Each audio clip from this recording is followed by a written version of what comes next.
Vamos lá. Naquela época, não havia rei em Israel e a tribo de Dan estava procurando.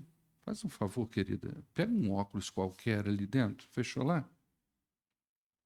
A tribo de Dan estava procurando um local onde se estabelecer, pois ainda não tinha recebido a herança entre as tribos de Israel. Então, os danitas enviaram 5 dos seus guerreiros mais valentes de Zorá e de Estaol para espiar e explorar a terra. Disseram-lhes: vão, explorem a terra. Os homens então chegaram aos montes de Efraim e foram à casa de Mica, onde passaram a noite. Quando eles estavam perto da casa de Mica... Oi? Não, pode ser isso aí. Ô, gente, esse óculos aqui, eu achei aqui na igreja, tá? Ele não é meu, não, tá bom? Ficou estranho, irmão? Desculpa ter cortado a leitura. Esse óculos aqui, gente, nós achamos aqui na igreja, eu coloquei no vídeo e tal, e ele está me salvando, viu, irmão? Então, vai ficar meio estranho, mas... Tá bom? Vamos lá. Ou é esse ou aquele sem perna. Ela viu esse, achou bonitinho e trouxe esse.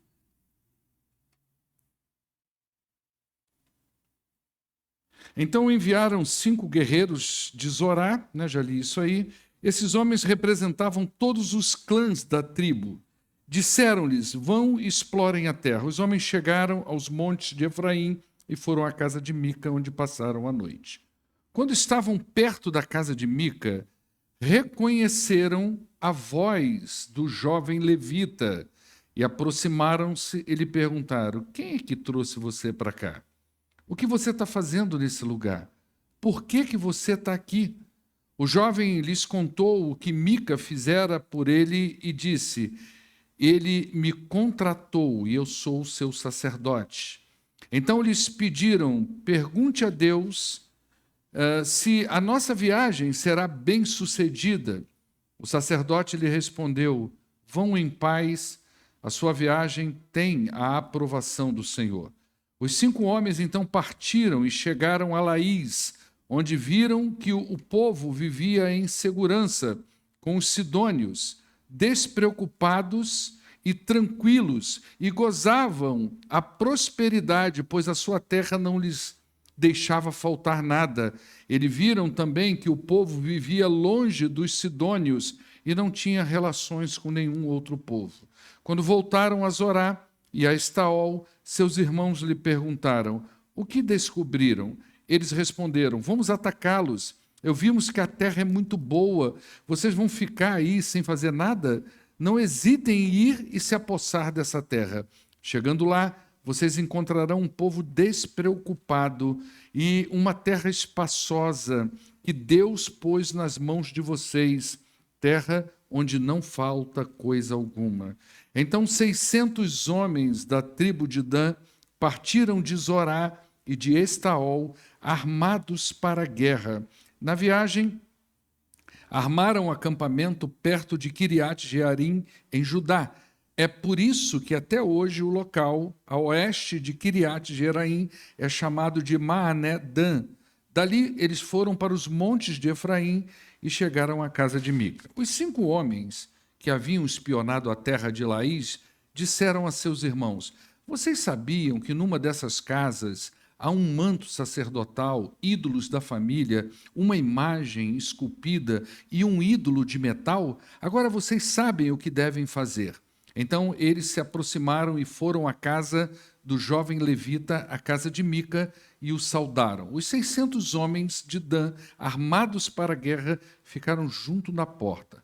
Os 5 homens que haviam espionado a terra entraram e apanharam a imagem, o manto sacerdotal, os ídolos da família e o ídolo de metal, enquanto os sacerdotes e os 600 homens armados permaneciam à porta. Quando os homens entraram na casa de Mica e apanharam a imagem, o manto sacerdotal, os ídolos da família e o ídolo de metal, o sacerdote lhe perguntou: o que é isso que vocês estão fazendo? Eles lhe respondeu: silêncio, não diga nada, venha conosco e seja nosso pai e nosso sacerdote.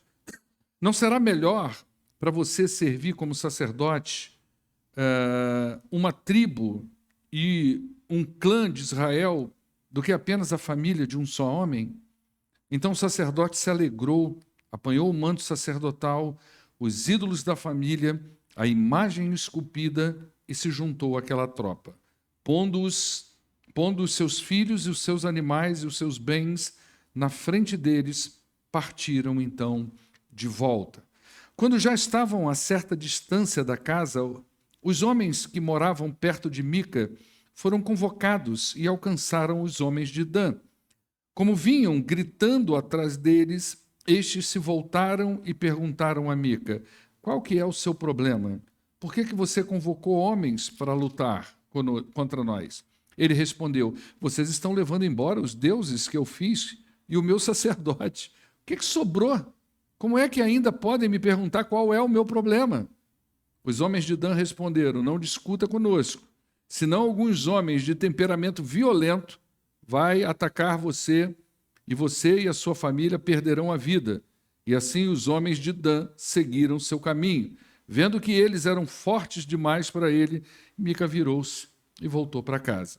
Então os homens de Dan levaram o que Mica fizera, levou também os sacerdotes, foram para Laís, lugar de um povo pacífico e despreocupado. Eles mataram todos ao fio da espada, queimaram a cidade, não houve quem os livrasse, pois viviam longe de Sidom, não tinha relações com nenhum outro povo. A cidade ficava num vale que se estendia até Bet-Reob. Os homens de Dan então reconstruíram a cidade, se estabeleceram nela, deram à cidade anteriormente chamada Laís o nome de Dan, em homenagem ao seu antepassado Dan, filho de Israel. Eles levantaram para si o ídolo, e Jonatas, filho de Gerson e neto de Moisés, e os seus filhos foram sacerdotes da tribo de Dan, até que o povo foi para o exílio. Ficaram com o ídolo feito por Mica durante todo o tempo em que o santuário de Deus esteve em Siló. Amém? História doida, né? História complicada, história difícil. Mas nós vamos caminhar um pedaço dela nessa noite, até porque o tempo não nos permite um avanço muito grande, então a gente vai caminhar um pouco dessa história e nós vamos tentar entender aí. Eu quero, antes da gente começar, lembrar de algumas frases importantes. Paula, troca para mim agora, porque eu preciso ver o rosto do pessoal e isso aqui não dá. Isso aqui é só para ler mesmo. Eu gostaria de lembrar algumas frases importantes do livro de Juízes. A gente fez isso na semana passada e vai fazer isso hoje aqui. Né? Primeiro, obrigado, filhão. Tá. Primeiro, lá no capítulo 2, verso 10, tem uma frase emblemática dizendo assim: depois que toda aquela geração foi reunida aos seus antepassados, obrigado, esse é o perneta, surgiu uma geração que não conhecia o Senhor e o que ele havia feito por Israel. Uma frase emblemática. Depois, no verso 11 do capítulo 2, então os israelitas fizeram o que o Senhor reprova. E no capítulo 17, verso 6, naquela época não havia rei em Israel, cada um fazia o que parecia que era certo. Esse é o espírito da época. Por não conhecer o Senhor, ou seja, viver às margens da aliança, essa gente fazia o que parecia ser correto. E isso, na verdade, parecia certo para eles, mas não era certo para o Senhor. Então, todas essas atitudes estranhas que você encontra no livro de Juízes eram comportamentos que, na cabeça deles, era certo, mas não era certo para o Senhor. O capítulo 18 abre com a mesma fala implícita, no verso 1. Naquela época, não havia rei em Israel. Só que para aí, não é? Daí para frente, o complemento é óbvio. Se não havia rei em Israel, assim como no verso 6, é no capítulo 18, verso 1. Cada um fazia o que parecia certo. O narrador, por isso que a gente acredita que é Samuel que escreveu, ele tem a cabeça monárquica. ele pensa no tempo dele. No tempo dele havia rei em Israel. Então, quando ele se refere ao livro de Juízes, à época de Juízes, ele faz questão de dizer que naquela época não havia um rei. Quem está lendo isso aqui está sendo preparado para o livro de 1º e 2º Samuel, o livro de 1º e 2º Reis, que na verdade é tudo uma coisa só. É o livro de Samuel e o livro de Reis. Então está sendo preparado para começar a pensar numa necessidade. É uma estrada que está sendo pavimentada, a estrada da monarquia de Israel. Então o que a gente está vendo aqui desde o capítulo 17 é como essas afirmações que eu acabei de ler agora, como que elas estão se desdobrando na vida dessa gente. Então, a vida diária do povo de Deus, quando ele vive às margens de Deus, ou seja, por conta própria. Se fosse nos dias de hoje, estaria narrando como que a vida das pessoas, daqueles que se dizem crentes, daquelas pessoas que vêm às igrejas, como é que é o desdobramento da vida dessas pessoas, o dia a dia dessas pessoas, que, a despeito de afirmarem que elas confiam no Senhor, que elas servem ao Senhor, mas como é que é a vida diária delas que retrata, na verdade, que elas vivem por conta própria? Como é que isso se desdobra? E o caso que nós estamos analisando é o caso de Mica, um homem de caráter duvidoso, a gente já viu isso já há 2 quintas-feiras passadas, um homem de caráter duvidoso e que construiu uma religião caseira. Eu já expliquei o que significa isso, né? Ele moldou aqui um Deus para ele. A gente já falou sobre, então, as primeiras distorções desse personagem. E a história vai continuar e outros personagens agora vão aparecer. E o capítulo 18, ele entra, então, nesse capítulo, a tribo de Dan. A gente vai falar um pouco sobre os danitas. E também esse levita andarilho, que aos poucos nós vamos descobrindo a identidade dele. Quem é esse sujeito? Não é? Ele aparece como um personagem desconhecido. Agora, esse pessoal da tribo de Dan ouve a voz dele e o reconhece e pergunta para ele: o que você está fazendo aqui? Né? Quem é que te trouxe para cá? Então, aos poucos, nesse desdobramento da vida diária desse povo, esse personagem também vai aparecendo. Quem é esse personagem? Né? Hoje, a gente não vai saber muito ainda dele. Nós vamos falar um pouquinho do caráter dele, nós vamos falar um pouquinho mais do caráter dele. Mas na semana que vem, a gente já vai dar nome a ele. A gente já vai conhecer a genealogia dele. E a gente vai saber que o tataravô dele foi um grande servo do Senhor. E a gente vai descobrir que mesmo em famílias onde homens e mulheres se consagraram ao Senhor, podem sair pessoas cujo o caráter e a vida espiritual não combina muito bem com o plano do Senhor. Não é? Por isso que a gente tem batido muito na tecla do discipulado e falado quanto que isso aí é importante. A gente vai ver também os perigos de uma fé em ídolos que podem ser tirados de nós. O ídolo pode ser tirado de nós. Esse Deus que é forjado a partir dos nossos interesses pessoais, que a gente já tem falado, já umas 2 ou 3 quinta-feiras, ele pode ser tirado de nós. Né? Então, o narrador sai um pouco da individualidade de Mica e de sua família e ele entra agora para um coletivo. Ele vai falar de uma tribo inteira, uma tribo pactual, descendentes de Jacó. E eles protagonizam agora os mesmos problemas que nós encontramos no indivíduo Mica. Isso nos mostra que viver uma religião vazia é desastroso, tanto para pessoas, tanto para o indivíduo, como para o coletivo, como para a igreja toda.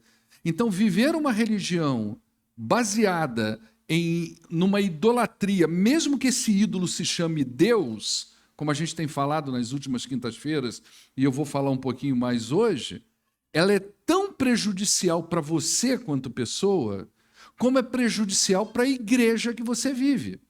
E a igreja também, quando ela vive uma fé destituída das Escrituras, quando ela não fala realmente de Deus como um todo, ela não ensina tudo que representa Deus, é tanto prejudicial para ela, quanto é prejudicial para você e para sua família. Você pensa que não, mas isso afeta. Se aqui no púlpito não sai algo consistente para sua casa, vai afetar a fé da sua família. E se você não se relaciona com Deus de forma correta, bíblica, que leve você realmente a uma intimidade com Deus, afeta tanto a sua vida como a igreja que você vive. Então, tudo está muito interrelacionado. E o narrador agora vem trazendo para a gente. Não é? Vamos sair do individual e vamos para o coletivo, mostrar que os problemas são os mesmos. Não é? Então, se a gente não leva a sério a religião, se a gente vive ela por conveniência, ou seja, fazendo de Deus um instrumento para a gente alcançar os nossos objetivos, que muitas vezes são egoístas, a gente corre o risco de prejudicar tanto a casa da gente como a comunidade de fé que a gente pertence. Então, a nossa fé ela deve ser bíblica e ela precisa ser pautada nas Escrituras. O nosso culto ele tem que ser o culto que Deus requer de nós e não o culto que nós queremos oferecer a Deus. Ou seja, os objetivos da nossa vida, da nossa igreja e da nossa família, eles precisam estar alinhados com Deus. Então, se a gente constrói nossa fé nessa direção, nós vamos colher frutos que são saudáveis. E que frutos são esses que são saudáveis? Nossa vida sendo edificada, nossa família sendo edificada, nossos filhos, a nossa resposta a Deus sendo resposta bíblica, nós conseguindo alcançar um pouquinho mais as pessoas que ainda não aceitaram Jesus, a gente conseguindo ser bênção na sociedade que a gente vive, esses objetivos, então, vão sendo alcançados, não é? Do contrário, a gente corre o risco de não alcançar esses objetivos e perder tanto a nós mesmos como pessoas que nós amamos, não é? E aí entra a tribo de Dan. E a tribo de Dan é interessante, porque eles estão procurando um lugar para se estabelecer, não é? E a pergunta que a gente faz é, por que a essa altura do campeonato, talvez depois de 300 anos que esse povo entrou na Palestina, na terra de Canaã, por que essa tribo ainda está procurando um lugar para morar? Não é? Lá no capítulo 1, no verso de número 34, essa tribo aparece sendo confinada nas regiões das montanhas. Quem é que está na mídia aí? Coloca aí o texto para nós aí, filhão. Capítulo 1, verso 34 de Juízes. Ok? Você vai ver que essa tribo aí, ela parece sendo confinada numa região montanhosa. Né? Então diz aí, os amorreus confinaram a tribo de Dan lá na Serra Central, não permitindo que eles descessem do vale. Isso acontece porque há uma desobediência às ordens de Deus em desocupar a terra quando eles entraram em Canaã. Muitas dessas 12 tribos não fizeram o serviço completo. A gente já falou sobre isso aqui. Então ficaram lá ainda povos que não foram expulsos. E esses povos, alguns, foram como espinhos e como chicote nas costas dos próprios israelitas. Então, essa desobediência de não cumprir o que Deus falou e mandou fazer resultou nisso. Eles ficaram confinados lá nas montanhas. Só que, passado muito tempo, eles ficaram incomodados. Eles queriam um lugar melhor do que as montanhas. Então, eles resolveram descer e procurar um lugar para viver. Um lugar onde eles pudessem plantar, colher, construir, ter mais liberdade, viver como as outras tribos. Não é? E nessa empreitada, eles vão revelar o lado mais perverso que havia neles. As distorções espirituais dessa tribo vão aparecer aqui nessa história. E é interessante, um fato muito interessante sobre a tribo de Dan, se você pegar Apocalipse capítulo 7, versos de 5 a 8, vai aparecer aqui para a gente, é uma lista das 12 tribos de Israel que vão herdar, que vão estar na glória espiritual com o Cordeiro. Então, olha só, da tribo de Judá foram selados 12.000. Já apareceu um aí, que é a tribo de Judá, não é? Depois, ele vai falar que da tribo de Rubem, mais 12.000. Da tribo de Gade, mais 12.000. Da tribo de Asser, mais 12. De Naphtali, 12. De Manassés, 12. Da tribo de Simeão, 12. Da tribo de Levi, 12. Issacar, 12. Zebulão, 12. José, 12. Benjamim, 12. Onde está a tribo de Dan? Não tem. Ok? Parece que houve uma redivisão. Parece que José, Benjamim se redividiram. Parece que tem uma tribo aí que é oriunda de uma das irmãs, que na verdade, é uma das filhas de Israel. Então, o que houve com a tribo de Dan? Ela não herda bênçãos espirituais. Ela não entra na glória. Consegue imaginar isso? Uma tribo inteira, uma tribo pactual, uma das 12 tribos de Israel, ela não aparece na lista, há um remanejamento, mas essa tribo não aparece aqui como herdeira das glórias espirituais. Isso é muito significativo. E aqui a gente vai vendo que é uma tribo que vai apresentar um lado perverso, um lado cruel, não é? E aí, parece que mesmo sendo uma tribo pactual, não é? Eles não entraram. Eles se sentiam muito seguros, mas eles não vão estar lá. Entenda uma coisa, religião não salva, igreja nenhuma salva, ativismo religioso nenhum salva. O que é ativismo religioso? É aquela coisa de eu fazer muita coisa na igreja, eu faço tudo na igreja, eu ajudo em tudo. Isso é muito bom, mas não salva. Quem salva é Jesus. Então, toda expressão religiosa que sai de nós deve ser resultante do nosso relacionamento íntimo com Deus.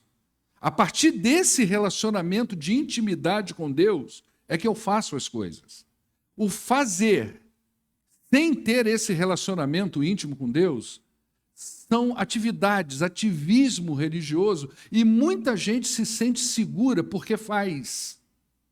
Muita gente se sente segura porque é. Muita gente se sente segura porque vem. Isso não assegura nada a ninguém. As coisas que a gente faz, o que me motiva a sair da minha casa e vir à igreja, o que me motiva a fazer, a me doar, a ser, precisa ser resultado de algo muito profundo e íntimo que existe dentro de mim, na minha relação com o meu Criador. É resultado, é resultantes da fé. Isso é o que traz para nós a nossa relação com uma religião mais segura, uma coisa, vamos dizer assim, mais saudável do ponto de vista bíblico. E esses homens, eles estão perturbados, eles estão desassossegados, incomodados, não há satisfação em Deus, não há satisfação no seu Criador, eles estão meio perdidos. E o texto diz que alguns espias de Dan chegaram à casa de Mica e encontraram lá o levita andarilho. E eles ficaram inicialmente assustados com a presença daquele homem na casa de Mica. Eles ouviram a voz, parece que é alguém conhecido. O que você está fazendo aqui? Parece que já viram esse homem. Mas eles fizeram essas perguntas, o levita se justificou e eles resolveram fazer uma consulta a esse levita, que é um sacerdote. E eles perguntam, então, no verso 5, pergunta para Deus se a nossa viagem vai ser bem-sucedida. Ou seja, nós vamos vencer essa batalha aí? Aqui tem uma informação importante para nós sobre a forma como a tribo de Dan se relacionava com Deus. Lembra daquele texto que eu falei lá no capítulo 2, verso de número 10? Surgiu uma geração que não conhecia o Senhor e o que ele havia feito por Israel. Presta atenção nesse texto. Coloca para a gente capítulo 2, verso 10 aí, Davi. Olha só, depois de toda aquela geração, foi reunida aos seus antepassados, surgiu uma geração que não conhecia o Senhor. A palavra Senhor aqui no original, quando você tira ali, é uma palavra hebraica chamada Yehová. Essa palavra no hebraico, ela significa única e exclusivamente aquele que existe. Ponto. Quando que essa palavra é usada no Antigo Testamento? Quando eles querem deixar muito claro que eles não estão falando de outro Deus, senão aquele que existe. Então, no meio daquele panteísmo louco, daquela idolatria louca do mundo antigo, ele escreve Jeová para identificar, eu estou falando do Criador. Então, surgiu uma geração que não conhecia o Criador, que não conhecia aquele que existe, e nem o que esse Criador, esse que existe, havia feito pelo povo de Israel. Ok? Quando o danita pergunta, lá no verso 5 do capítulo 18, ao sacerdote, e ele diz, pergunte a Deus se a nossa viagem será bem-sucedida. Agora pula para lá, filhão. Capítulo 18, verso de número 5. Olha só o que ele diz aí. Então lhes pediram, consulte a Deus. Essa palavra Deus, quando você puxa ela, a palavra hebraica que está aí é Elohim.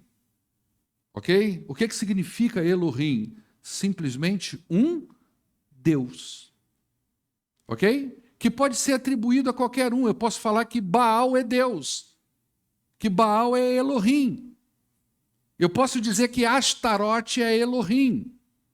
Então, quando o danita fala isso aqui tem uma sutileza muito grande do narrador, porque isso nos mostra que para a tribo de Dan, para essas pessoas, assim como para Mica, Deus era apenas um ídolo dentre muitos outros deuses que eles adoravam. Ele não era simplesmente aquele que existe, mas era um Deus moldado. Eles reduziram aquele que existe a um ídolo que eles pudessem manipular conforme as suas conveniências.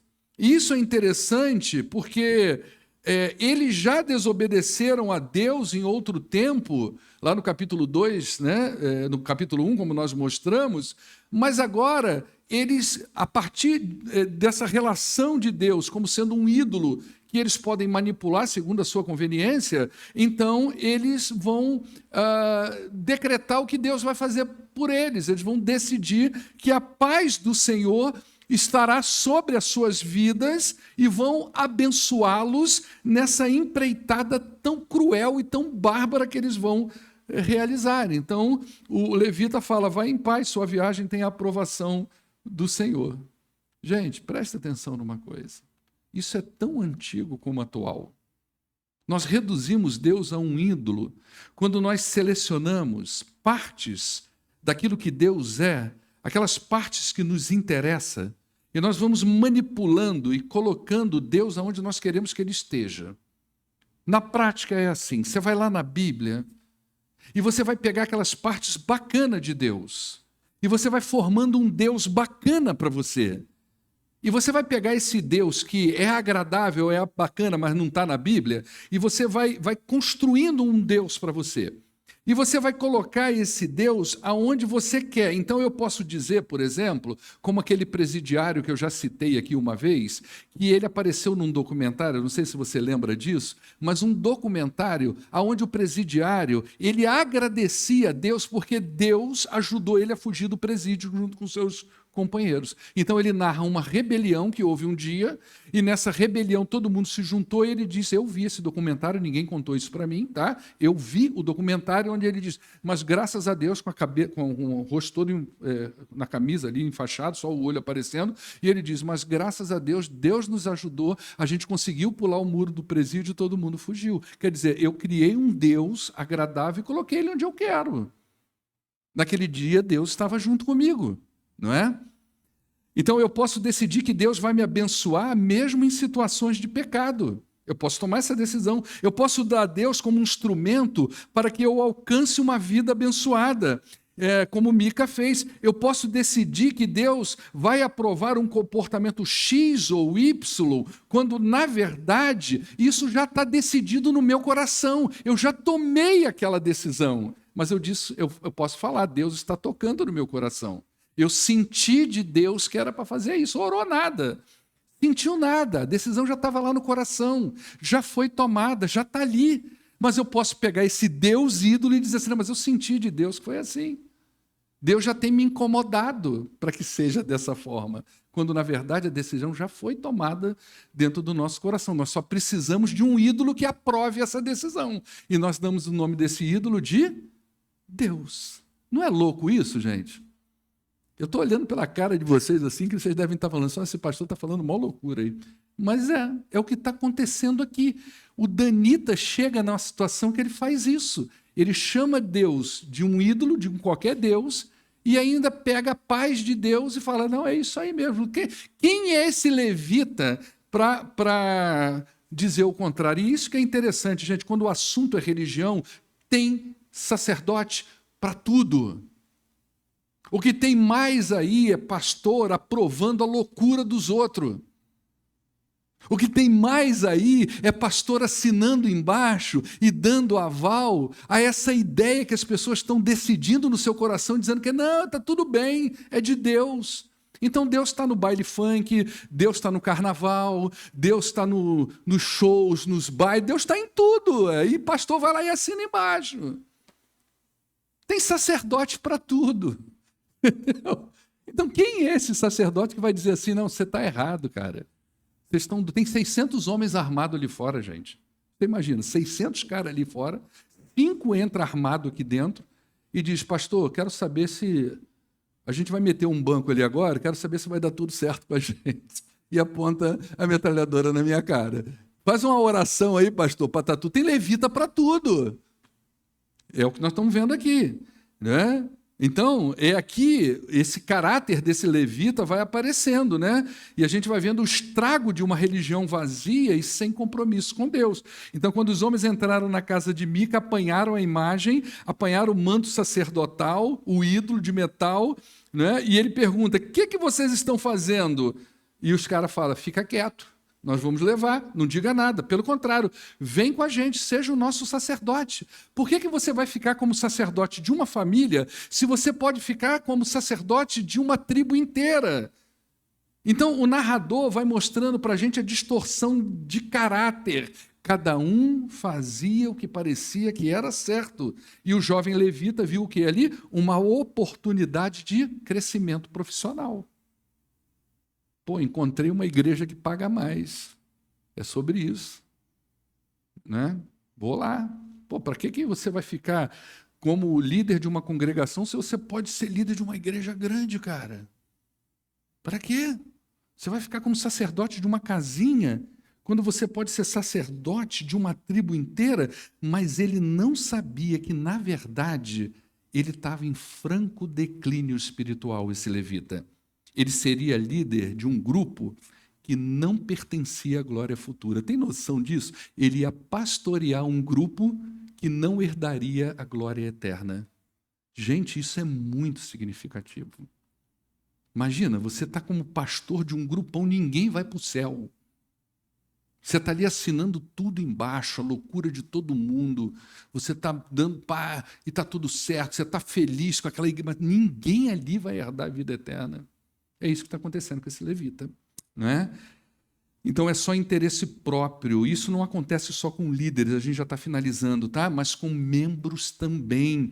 Hoje você está numa igreja, ela não atende mais aos seus interesses individuais, e aí alguém fala para você, olha, tem um lugar melhor ali, aí você vai e muda para um lugar melhor, porque o que está em jogo não é a comunidade, o que está em jogo não é o crescimento do todo, o que está em jogo é o quanto você pode ser ou não mais alimentado, o quanto você pode ou não se sentir mais satisfeito naquele determinado lugar, né? E por aí vai. Então, as decisões que estão sendo tomadas aqui nesse texto, desde o capítulo 17, são decisões totalmente voltadas para os interesses pessoais. Isso é o povo que não conheceu a Deus nem as suas obras, que cada um fazia o que parecia certo e que não havia Deus em Israel e cada um trabalhava do seu jeito, né?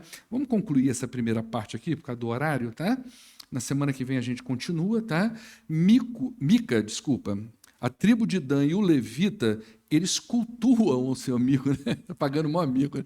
Eles cultuam ao Senhor. Tá? Mas Deus, o seu Deus, é um ídolo forjado segundo os seus interesses pessoais, tá certo? Gente, presta atenção numa coisa, a gente não tem como pegar Deus e reduzir. Você pode ler aqui na Bíblia coisas estranhas sobre Deus, justiça de Deus, mas você tem que lidar com isso. É Deus, Deus é um todo. Ele não é só uma parte que nos interessa, uma parte agradável, não é? Então, eles têm um Deus que atende, mas esse Deus não pode ser encontrado nas Escrituras. Ele é bom, mas ele não existe. Tá bom? Então, a forma como nos relacionamos com a religião e com Deus podem denunciar distorções graves que existem em nós. E essas distorções envolvem egoísmo, egocentrismo, manipulação, conveniências, idolatria, desconhecimento do caráter de Deus revelado nas Escrituras. Essas coisas, elas se revelam na maneira como nós conduzimos o nosso relacionamento com Deus, tá?